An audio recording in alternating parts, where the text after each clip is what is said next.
Welcome to the Mystical Truths Podcast. This is Rebecca, and I'm really glad you're here. Let's unlock your world. There are two sections to this show that I normally would have edited out, but I left in because this is not the first time that the show has been interrupted with a sign from Spirit. So it's fun, it's interesting. The first is when we actually had the interruption. The second is when I told Kim that I was going to go ahead and leave that in. So I thought that part of the conversation should be left in too. So check it out. Here we go. On today's show, I invited Kimberly Aluise to come on and talk about her grandparents passing, because we got into a conversation about her grandmother passing, her grandfather passing, and I just found it really interesting that there was so much ease and understanding in the passing. So welcome, Kimberly. Hi, Rebecca. Thanks for having me. I'm glad you're here. So take us to sort of the beginning. You had power of attorney for your grandmother? So, yeah, and my grandfather, for a really long time. So this is my paternal grandparents, my dad's parents. And just to give like a little bit of background, my grandmother was actually my step-grandmother. So biologically, she was my great aunt. When my biological grandmother died, she was very young. Her name was Marietta, so I'll just refer to her as Marietta because that makes it less confusing when I'm saying grandma. But when Marietta died, she was very young. She had children still at home, and she knew my grandfather would remarry again. So for her, from her perspective, her and her sister were very, very close. And she had asked my grandmother to marry her husband after she died so that someone would be able to take care of her children.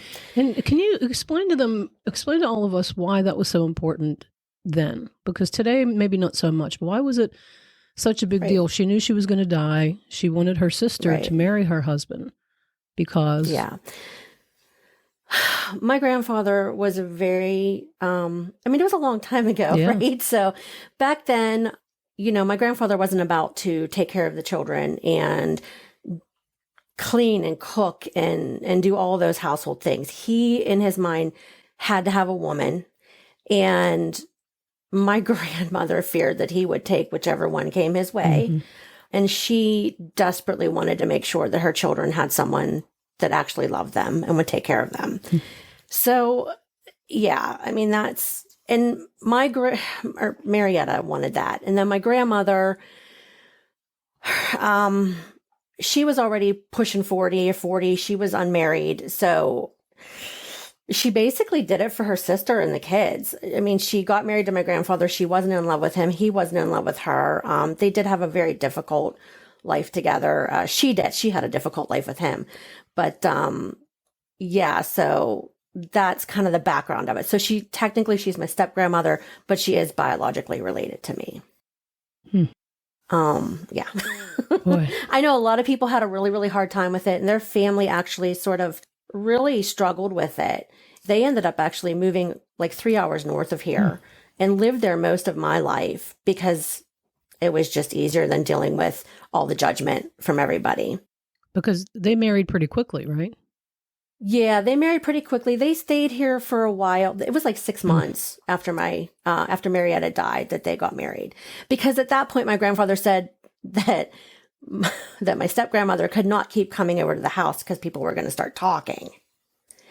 And so that's when they said, well, okay, we'll just make this official now because it's 6 months have gone by, whatever. Mm-hmm. So they did stay living here probably about six or so years before they finally did move away a little bit. Which is really interesting because back then, everybody knew that a lot of men had to have a woman if they had children. Because like you mentioned to me before when we talked, that, he would even need her to get him a cup of coffee or, he wasn't the guy that contributed a lot to the family. Yeah, he was very difficult. He was difficult for my biological grandmother as well as my step-grandmother. He was a difficult man. So it's funny that, back in that day, a lot of people understood or would have, I think, understood if they really knew the story, why that situation occurred, but yet they were judging them. I think there was a lot of embarrassment behind it all for everybody in a lot of ways. That kind of stuff did happen a lot back in the day, you know? I mean, I've researched my family genealogy back hundreds and hundreds of years, and believe you me, if a spouse died, the remaining spouse remarried very quickly. It was a necessity, really, in a lot of ways, you know, back then. Sure.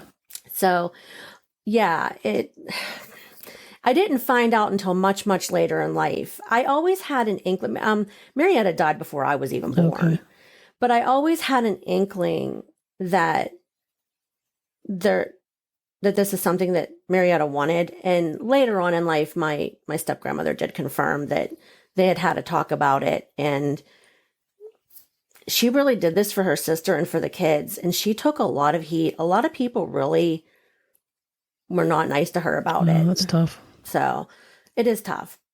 But yeah, so years pass. And at this point, 2011, my dad had passed away. And by that point, my grandfather had 4 children. My step-grandmother did not have any biological children of her own. She just had her nieces, or her niece and nephews, as her stepchildren. And by this point in 2011, when my dad passed away, by that point, they had already buried 3 of their children. Ooh. So their 3 sons had already died. Their daughter was still alive, but they had a rocky relationship with her. So sometime even before my dad died, my grandparents had made me their power of attorney. And so at this point, we decided that it would be best for everybody if my grandparents were to move in with my mom, who was their daughter-in-law, because my mom had a big house. And this way they would be closer to me, and it would just be easier to manage because they were now, you know, in their 80s at this point. So 2017, my grandmother was 89. It was a couple months before her 90th birthday. And she got sick. She kind of had been in and out of the hospital here and there a little bit.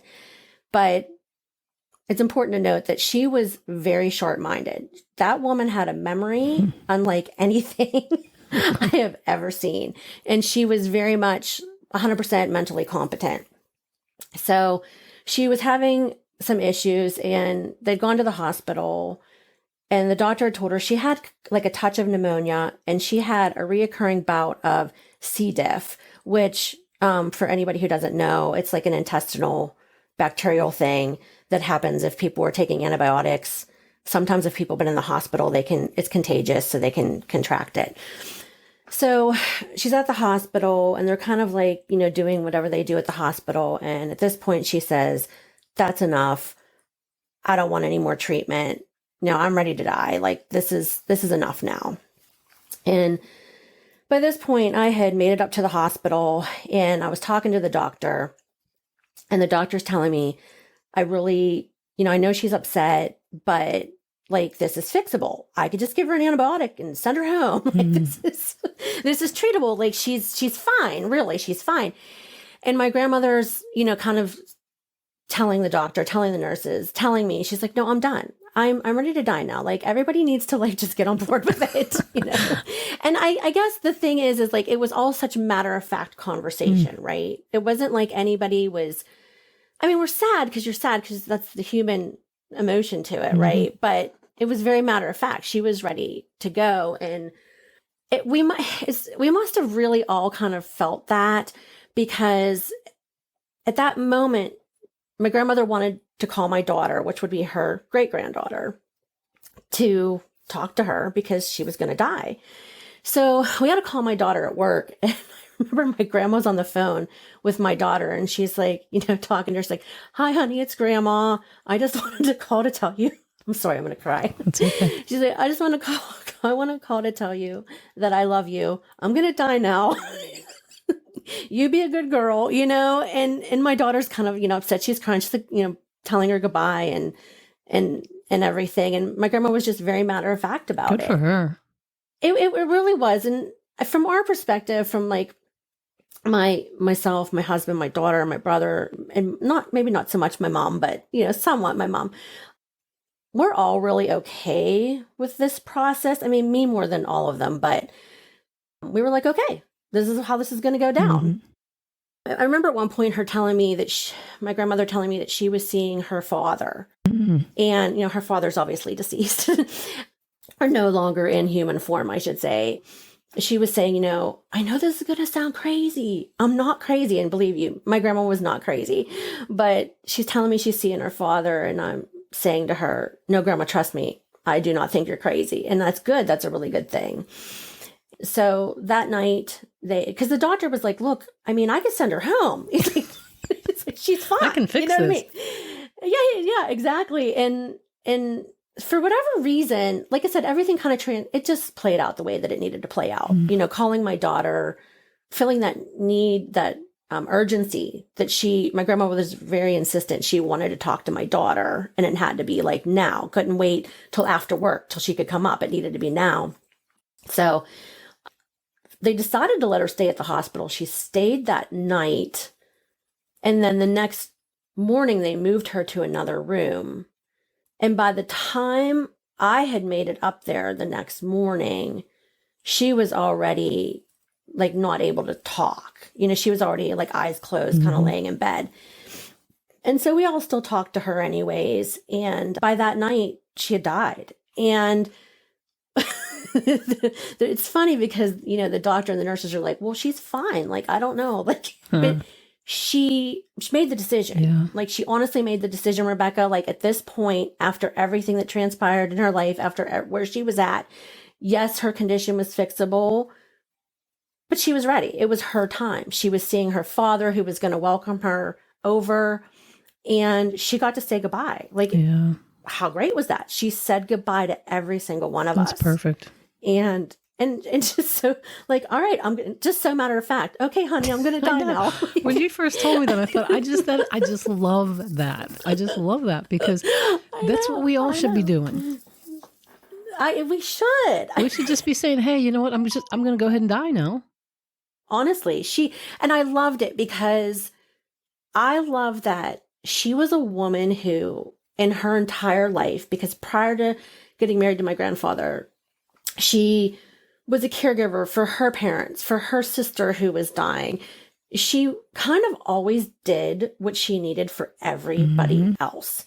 And she often did not have a choice in the things that were done to her or her circumstances, especially living with my grandfather. And so in her final moments, she got to decide. She got to choose. And she did it gracefully, without resistance. And I've seen people die. I've seen them linger and linger and linger. And I'm sure it's because there's resistance. And with her, there was none. It was like, okay, I'm done. I love you all. And I remember, you know, saying to her, and I've said this to other dying people, saying to her, okay, Grandma, I love you. I'll see you when I get there. And her saying, okay, I'll see you when you get here. And to me, that's just awesome. I think that's just such a great thing. Yeah. So that was 2017. And then in 2019, two and a half years later, my grandfather, who was now 95, my grandfather, like I said, he was a difficult man. He had been an alcoholic for a very long time. He had been in World War II. He, as you can imagine, his life growing up was just different. He grew up in a house where they had no electricity, no running water. Ooh. Like, you know what I mean? He lived in a cabin up until he left for the war. He had no electricity. You know what I mean? Like, whatever. So his life was very different than what we know today. Sometime, probably about maybe 15 years prior to that, maybe 10 years prior to that, he had developed some stomach issues. And periodically, maybe once a year, once every, 2 years, he would have to go to the hospital because he would get like an intestinal blockage. And at the time, and over the years, the doctors would say they weren't really sure what the blockage was. They knew there was a mass there, but he was never able to get, I don't think he ever got like an MRI, like maybe he got like a CT scan or whatever, because they had suspected that he had shrapnel remaining in his body because when he was in World War II, he had been next to a landmine that had went off, and he got hit with a lot of shrapnel. That was a long time ago. They removed what they could, but there was suspect that there was always some remaining, and that with his intestines and I don't know, the arteries and the blood flow and stuff, every once in a while it would get blocked.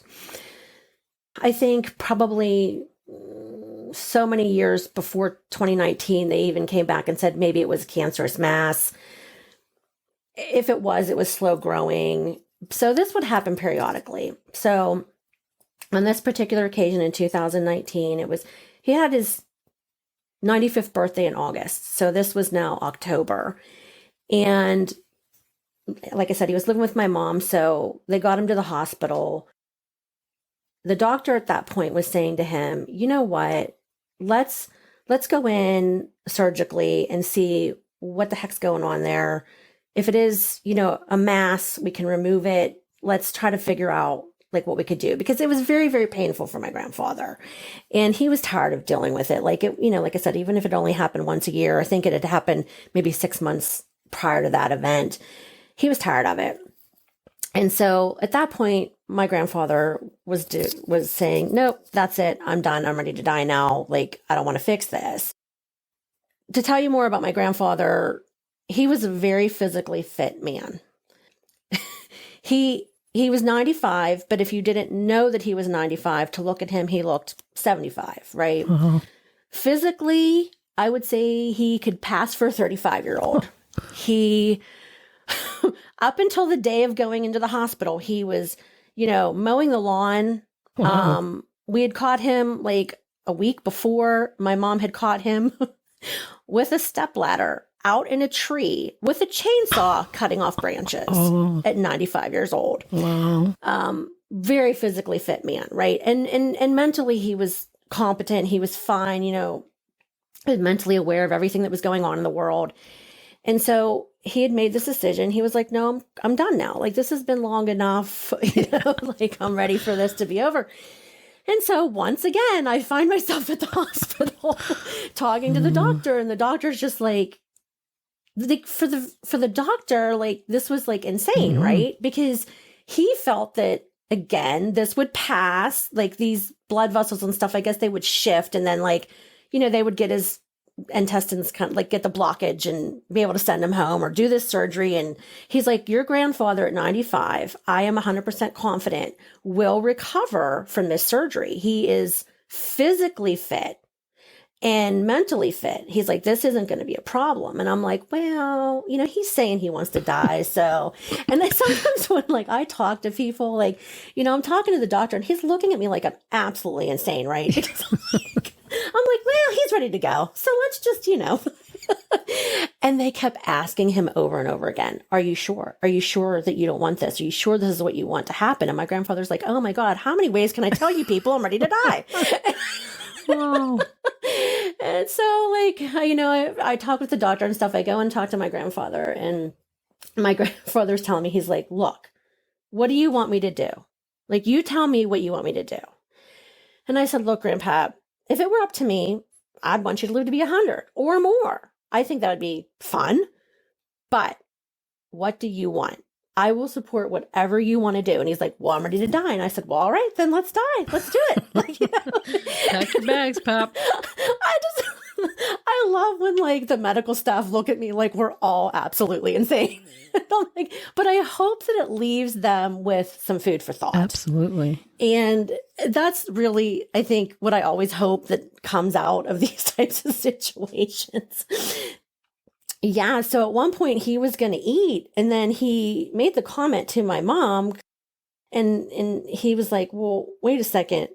If I eat, is that going to like slow down the process of me dying? And my mom's like, yeah, I think so. And I'm like, yeah, I don't know.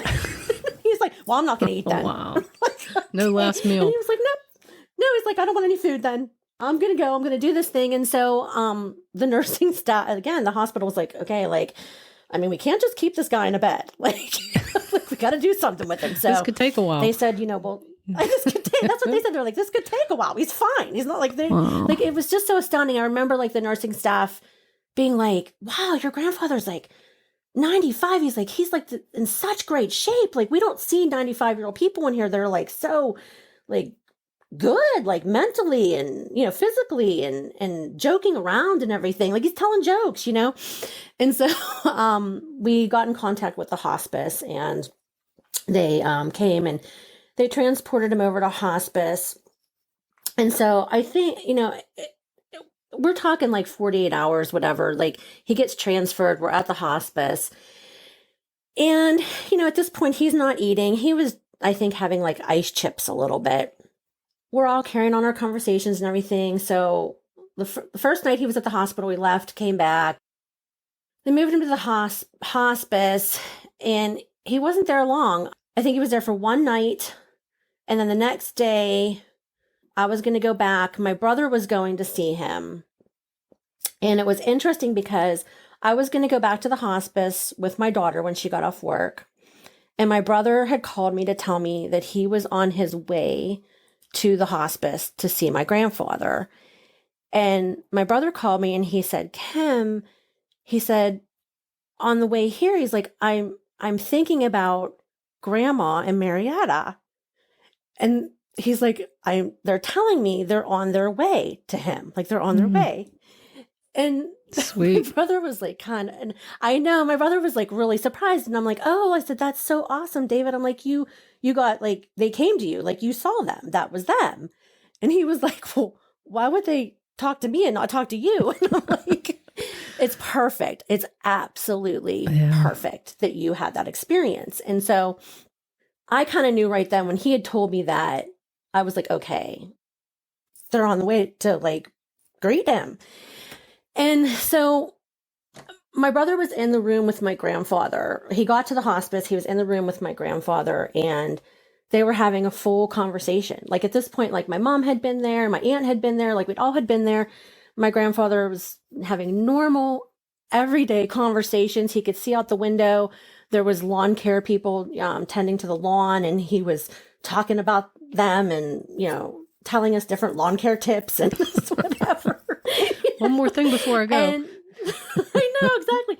And so, and even the staff at the hospice was like, I mean, I don't know how long this is going to be because the dude's fine. Like, like, he's not eating and really drinking. So that is going to, especially the not drinking thing. Yeah. But they're like, yeah, he's fine. So my brother had got there. My brother was with his wife and his granddaughter, and they waited in like the waiting area.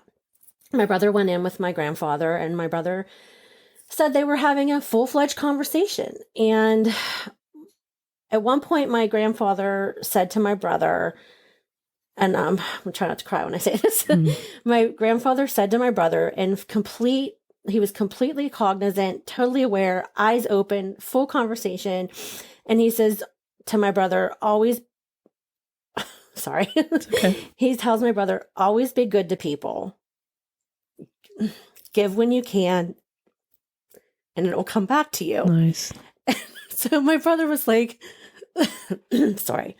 My brother said to my pap, he's like, that's really nice. Like, I will do that. That's great. And my grandfather kind of closed his eyes a little bit. So my brother said, Pap, I'm going to go out. He wanted to take his granddaughter outside because she was in the waiting room. And he told my grandfather that, I was on my way there with my daughter. And my grandfather said, okay, that's fine. So my brother left the room, got to like the little family area and walked outside. And by that point I had called him and said, hey, we're pulling into the parking lot. We're here now. So my brother said, okay, I'll wait for you at the door then. And, I'll walk back to the room with you. So I get out of the car, meet my brother. We're walking back to the room. And as we're walking back to the room, the nurse walked out of the room. And she said, I'm so sorry. It's okay. She said, I'm so sorry. Your grandfather's passed away. Wow. And my brother's colorful language. He was like, what the F? I just talked to him 5 minutes ago. He's like, no, maybe 6. Wow. But I mean, we just had a full-fledged conversation. Yeah. And, so we kind of, at that point, my daughter, she cried because she had wanted to see him one last time. And, of course, you're emotional. That's the human side of you. But at the same time, as we're crying, we're also laughing. I bet. Because for us, we're just like, yeah, it's like we're going into his room and like we're all like trying not to make spectacles out of ourselves, kind of just like dancing around. Because it really was perfect. It really was great. I mean, how awesome is that, Rebecca? That really is. Especially when there was nothing killing him. No, not really. He was fixable. My grandmother was fixable. He was fixable. And I understood more with my grandmother because she had such a hard time with him. He was a really difficult man for her. And I know that really wore her down. But they were both fixable. Especially my grandfather. I mean, I'm telling you, 90. Oh, you just cut out. You there? I can't hear you. Check to see it says your app is not focused. Check to see if your screen went black. What just happened? Okay, now I can hear you. I don't know how that happened. What happened? I'm just sitting here. I'm not touching my phone. No, I know how it happened. So a song started playing while we were talking. Do you know what song it was? On your phone? Yeah, on my phone. And literally I pushed the button to see what the heck was going on. And then it stopped and this song picked up right at this part. It was Just Breathe by Pearl Jam, which is one of my all-time favorite songs. And it was the line where it's at the very beginning where it says, "Yes, I understand. Every life must end." No way. Rebecca, I can't make this shit That up. is awesome. Oh my God. That's I don't even know incredible. how that happened. I do have that in my music, but I'm not touching my phone. There would be no reason for it to go off. We know a good reason. Well, there is. I know why it went off. Aren't they awesome? Hi, Grandma. Hi, Grandpa. It's so. That's really nice. So just confirmation that they're in this conversation with us. Yeah, exactly. Because, just that part of that song, that particular song, that just matches what you were just saying. I mean, how perfect is that? I love it. Wow. I do. I love it. I wish everybody could have more of a lighthearted approach to death. Oh, yeah, me too. I wish that people didn't have that fear. It is so, I mean, Rebecca, it's so wonderful to walk through life and not have that fear. It's just such a wonderful, wonderful feeling. And it's so hard when you see people that are so fearful of death, right? Be it their own, their families. Oh, it's it's so hard to see that. But yeah, so he had a really good death. I think him and my grandmother both had a really, really good death. And just his last statement to my brother says, "I'll never forget it. I'll never forget those words." And those are the last things that he spoke. Sorry. That's incredible. Yeah, it's great. That's exactly why I want to have these conversations, because I've been saying for a long time, people take life way too seriously and they take death way too seriously. When somebody's ready to die, let them die. Right. Something in them knows that this is just good timing. Right. We do this with pets too. Yeah. Pets they're ready to go and people are trying to keep them here and doing everything they can to possibly keep this pet alive longer. What's the point in that? I know. If somebody's done, they're done. We should honor that. We do have an instinct to survive that's built into us, and that's what keeps us here when it's really rough. But that instinct will sort of disappear when it's really time to go. And we should just honor that, because even though our instinct says, "I'm staying," that doesn't mean that we should sort of impose that on somebody else and say, "Well, that means you should stay too." Right. And what a beautiful way to go. No drama, no trauma. Just, hey, you know what, guys, I'm going to die now. Yeah. Even though the medical professionals are saying, but we can fix this and you can stay longer. It doesn't make any sense to us that you don't take this treatment. Exactly. We should still honor that. That I don't have to. I have, like your step-grandmother, I have the freedom, and maybe a freedom that I didn't realize most of my life that I had. Right. and I can make decisions, and I'm making this one because this just feels good to me. It feels right to me, and it feels like it's just time. Exactly. It was just beautiful that she got to do it on her terms when she had spent a lifetime of doing everything on other people's terms. And yeah, I can't imagine a better way to leave this experience. And they both both had a lot of faith in their religious beliefs and everything and all that. So they really didn't have, neither one of them had any fear. There was no resistance. They had no fear. And this is what can happen when you don't have any fear.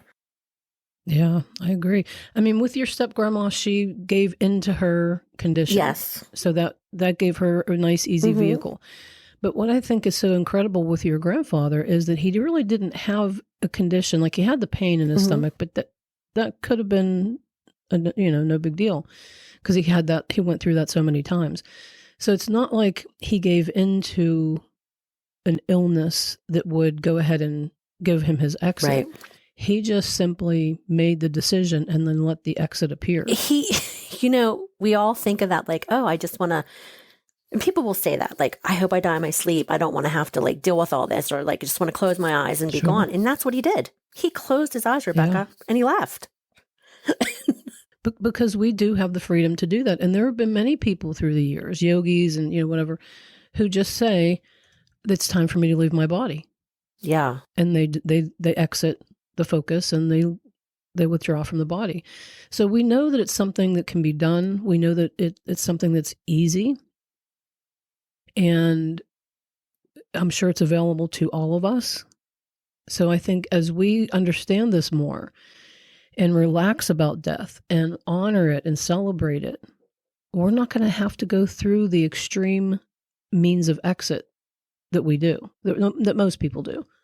Right. We don't need the big things to, yank us out of our focus. Right. We can just withdraw. Honestly, like, I just wish more people could be lighthearted about it. And yeah, it would be great. But I love that we make this example for like the medical staff, because while they're all thinking we're probably like certifiably insane, it does give them food for thought, right? Because even when my dad was dying and we were joking and he was going to die, there was no way around it. Now my dad lingered because he was much more resistant to it. He had a lot more fear around it, but he also did pass quicker than the nursing staff thought that he was going to. They had told us he had maybe 2 weeks, and he died within a couple hours. Like I said, I've sat at the bedsides of quite a few dying people. I've seen the difference between resisting and not resisting. Yeah. And yeah, the not resisting is a beautiful thing. So, and it's not unusual for people who have not been doing well to suddenly get like a little burst of life not long before they die. Right. And that goes to show you too that there's life in dying. Right. There's a sort of an awakening that's happening before they actually withdraw from the physical experience. Yeah. And I like that my grandmother was saying that she was seeing her father. She had been very close to her father in life. And it wasn't the first time that she had been in a hospital where she had told me she had seen her father. So, to me, that was always going to be the spirit, the soul that she would see when she made her transition. And then for my grandfather, with my brother saying, well, I'm just thinking about them. I'm like, no, you're seeing, he was seeing our grandmother and our biological grandmother and our step grandmother. That's who was coming for my grandfather. And I think that's also important because, well, they had lived in life being so judged. These two sisters were coming together, these two souls, right? Who aren't bogged down with human emotion and judgment. We're coming and saying, okay, we'll lead you over. Yeah, that's a good point, because, when we're not in a physical body with the personality stuff that we've added to that body, there isn't that resentment or anger. Like you said, neither one of those souls was saying, look, you gave us a hard time. Right. And we went through a lot of crap with you. So you're on your own when you die. Yeah. Like, we're somewhere else. We're not even going to pay attention to you. There's none of that. because we all understand outside of this life what the game is. Right. We know that it's not easy here, and we know that we get dug in and maybe twisted or confused or take it so seriously. And it's all for good reason. There's so much information and expansion in all of it. So we understand that from that broader perspective. And that's just proof of it. It is. And it really is. And something else I remember on another podcast you did was someone saying about like when someone dies, if they've kind of had a tortured life or done bad things in their life, will they have this tortured bad ending? And my grandfather, like I said, was a very difficult man. A lot of people didn't get along with him. He was an alcoholic for a very, very long time. He was in World War II. He had contributed to the death of other humans in that war. And that was something that always weighed on him. It weighed on him that he knew he had not been an ideal husband or father. He knew this at the end of his life. He was aware of it. But none of that hindered his death process. We as humans are always like punishment, punishment, punishment. And, spirit isn't like that. So no, it didn't hinder him. His experience in this life did not hinder him into having a beautiful end. So.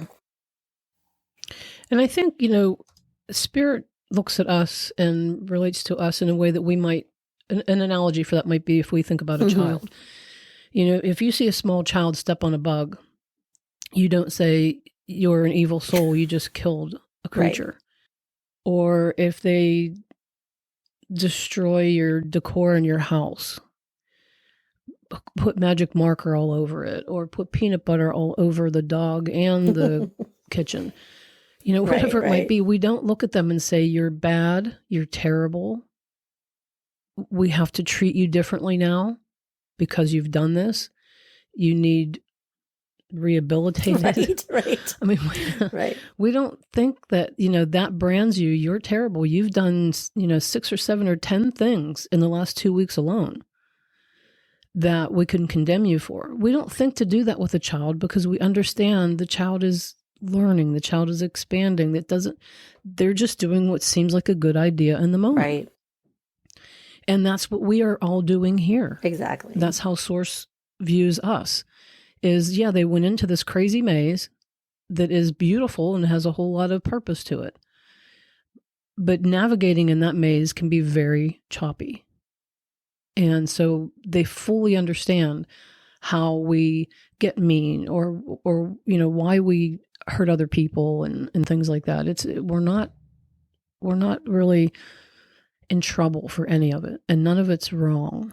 The people that he might have killed in that war met with their means of exit, right, of which he provided, because things sync up as they do, right. And we are calling the shots here, and I think we're learning more quickly now, especially to ease up about all of that. Yeah, to understand that person that I just shot had a family, and they were only here because they were made to be here and fight, or maybe they believed in this fight, right? But they believed in it because of their own confusion. They believed that we should be fighting each other. And, we will get more compassionate and more understanding, just like in a way the Source views us. I think we're starting to see each other better that way. Like your grandfather, like you mentioned to me before when we talked that, your original grandmother would no sooner sit down for dinner and he would say, get me a cup of coffee. Right. He did that to both of them, but yeah. Yeah. Oh, there you go. Yeah. So, that was the way maybe the way he was raised, just the way other people, it was just seemed like a good idea to him. It just seemed like that's what we do without thinking, maybe she's tired. Maybe she doesn't need to be my gopher. Maybe that's not why we're together. Right. She's not my caretaker. But he didn't have the expansion. He saw it later in life because life is a great teacher. Right. But he couldn't see it then. He was just too close up to his own conditions, and way of life. And so, he was doing the best he could in that moment because that's what we're all doing. with what's in us at this moment. We're doing the best we can right now, but that's always changing. And maybe he had days where he could be more compassionate. So he was doing the best he could in that moment with what he had. Right. We fluctuate. Right. But he kept doing better and better and better, and recognizing as he got older that, he really got some serious stuff going on. He really got caught up in the reality and the way people say we're supposed to be doing this life. And that, we just start to figure it out. Right. In time. And he figured it out well enough that he found those words to share with your brother that were very dear and very true. Those words he probably wouldn't have come out of him when he was younger. No, they would not have. And that's what we call wisdom. So through all of that stuff, all the muck and mire and everything, he was gaining wisdom. Right. And that's why I think that, another thing, aside from honoring death and that whole process, I think we need to honor the journey that each person is having. Because there's always honey in all of it, even when we can't see it. And it all has purpose for the whole of why we're here. And that's how you get to non-judgment. I agree with you. And I know that's sometimes really hard to remember when we're in the midst of some sort of human thing going on. But one more thing I want to add is that when my step-grandmother married my grandfather, and so many people were in the community, they lived in a really small community, we're looking at them like they were some sort of way, and the judgment that they got. I know my aunt, my grandfather's youngest child, I think to this day still struggles with it. Like, she didn't like the fact that they got married. But some years ago, when I was having a conversation with my grandmother, this might have been like 15 years ago, I was having a conversation with my grandmother. And that's when I had kind of said, hey, I always had this feeling that Marietta, I know if I was dying and I had children that needed taken care of, and I knew my husband was going to get remarried, my only thought would be about my kids, right? And so I had speculated this, and that's when my step-grandmother confirmed that they had talked about it. Marietta had said, why don't you marry him? They had this whole conversation. And so, so many people place judgment on them, right? So many people view that as like sick and wrong. And how could you do that? How could you sleep with your sister's husband and blah, blah, blah, blah, all this stuff. Like, why? That was like, who cares about that, right? She's taking care of her nieces and nephews. And for me, from my perspective, and my grandmother at the time, my step-grandmother at the time said to me, this worked out for all of us. Sorry. And you know what? She's right. Because for me, I would not, if my grandfather would marry just some random person, I would not have had the ability to know that side of my family, which has brought me great joy. And I don't know that I'd be here right now in this moment telling you this story if everything didn't play out the way that it played out. Because if he would have married someone else, maybe I wouldn't have been as close with him. I don't know. I may have not even had any interaction with my step-grandmother, right? I don't know. So for me, I can definitely look at it and say, and even when I think of the worst, experiences in my life that I've had, I know that everything happens for a reason. And there is, as you always say, Rebecca, honey in everything. And I do all I can to pick that honey out because because you have taught me well. Good. Because it is always there, no matter what it is, no matter how we want to label something, the honey's in there. Exactly. And when we look at it that way, you begin to understand that life isn't torturing anybody, that things aren't bad. Right. They might be unwanted or unliked sometimes. And when you start to unravel that, you don't get so much of that because you get easier about life and you start to see that, okay, I might not like this right now, but where's the honey? Where's the good stuff? And then the whole thing shifts into something that's not torturous or not bad. It may still be unwanted, but you start to see the backstory. Right. and you start to see that there is a really deep and very interesting reason why everything is occurring. And we can get the benefit. We're always getting it. But we get it oftentimes people get it in really long, drawn out, hard ways. And that's all right. But that's another thing I'm trying to get out there to people is to lighten up, find that ease, look for the honey. Because I care about every person, but I also care about this whole thing that we have going on here on this planet. Right. We're shifting. And the more people that are looking at what is working and what they do like and what they do want, the better this is going to be. The smoother it's going to go and the more fun it's going to be. That all sounds wonderful to me. Yeah. Definitely. Well, that piece, I'm going to leave that in. Oh, good. I'll find a way to leave that in, what happened on your cell phone with that song. Okay, good. Good. Because it was incredible timing. Oh my God, it was. They're so It was awesome, a perfect Rebecca. song. Yeah, it was. That's just so cool. And right at the beginning when it says, yes, I understand that every life must end. That was exactly the sentence I heard. I mean, I don't know how that happened. I was not touching. I know how it happened. Well, yeah, we know exactly how it happened. Oh, that's beautiful. I love it. Oh my goodness. I love it. I love it. Well, thanks, Kimberly. Yeah. I really appreciate you sharing the story. This was really interesting stuff. And I really hope that people listen to the ease in this and understand that whether it's their death or somebody else's death, ease is available. Even if they have a health condition Right. or an accident, what we call an accident, the ease is there. I agree. It's a beautiful thing, really. So thank you very You're much. welcome very much. So I want to thank everyone who has listened to this. And I really want to give a nice shout out to the people of Pennsylvania. There are a lot of people in Pennsylvania listening to the show, and I appreciate you all. If anyone would like some personal guidance or direction, you can find me at mysticaltruths.com.